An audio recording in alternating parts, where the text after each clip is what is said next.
9Grains కి స్వాగతం. Eid special shear kurma చేసుకున్నాం. ఈ షీర్ కుర్మా మీరు కూడా చేసి టేస్ట్ చూసి మీకు నచ్చినట్లయితే లైక్ చేయండి, షేర్ చేయండి, కామెంట్ చేయండి.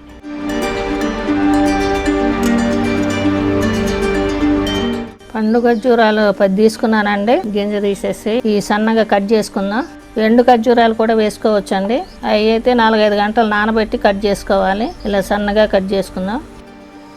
స్టవ్ ముట్టించి పాన్ పెట్టుకున్నామండి. 1 టీ స్పూన్ నెయ్యి వేసుకుందామండి. దీంట్లో కట్ చేసుకున్న ఖర్జూరం వేసుకుందాం. ఇవన్నీ మీడియం శాఖలో వేయించుకోవాలండి. ఇది లైట్గా వేయించుకుందామండి. తీసేసుకుందామండి. 1 టీ స్పూన్ నెయ్యి వేసుకుందాం. కట్ చేసుకున్న జీడిపప్పు వేసుకుందామండి. 1/2 కప్పు జీడిపప్పు అండి.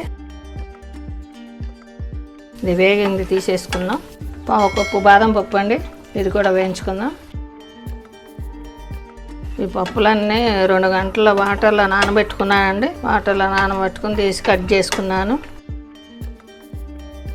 బాదం పప్పు కూడా వేగిందండి, తీసేద్దాం. 1 టీ స్పూన్ నెయ్యి వేసుకుందాం. కొంచెం కిస్మిస్ వేయించుకుందాం. ఎండు ద్రాక్ష ఈ పొంగే వరకు వేయించుకుందాం. ఒక 20 ఎండు ద్రాక్ష వేసానండి. ఈ పొంగిని తీసేద్దాం. 1 టీ స్పూన్ నెయ్యి వేసుకుందాం. 1 కప్పు సేమియా వేయించుకుందాం అండి. ఈ సేమియా వేరండి, సన్న సేమియా. ఇది మామూలు సేమియా కాదు. షీర్ కుర్మాకి ఈ సన్న సేమియానే బాగుంటుంది. ఇది వేగిందండి, తీసేద్దాం. 1 టీ స్పూన్ నెయ్యి వేసుకుందామండి. చిరోంజి పప్పు 2 టేబుల్ స్పూన్లు వేసుకుందామండి. ఈ షీర్ కుర్మాకి ఇదే ముఖ్యమైనది. 2 నిమిషాలు వేగితే చాలండి. తీసేద్దాం. ఇది మందపాండి బాండి అండి. 3/4 లీటర్ పాలు పోసుకుందామండి. గ్యాస్ దగ్గర చిక్కటి పాలు అండి ఇవి. నీళ్లు కలవని పాలు, కాసిన పాలు అండి ఇవి. పాలు తెరలేటప్పుడు సేమియా వేసుకుందాం. తెరలేటాక కాసుకుందాం. 1/2 కప్పు కండెన్స్డ్ మిల్క్ వేసుకుందాం అండి. కండెన్స్డ్ మిల్క్లోనే స్వీట్ ఉంటుందండి, పంచదార అవసరం లేదు.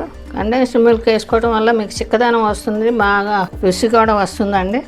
ఇప్పుడు సేమియా వేసుకుందామండి.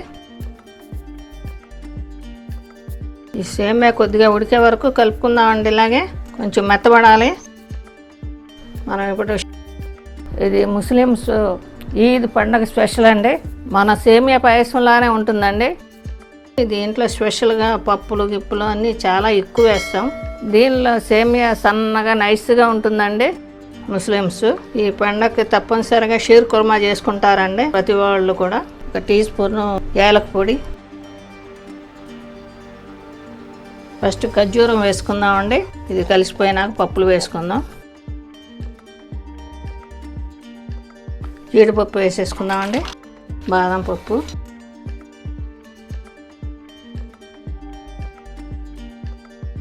చిరోంజి పప్పు వేసుకుందామండి. దించేసుకుందాం.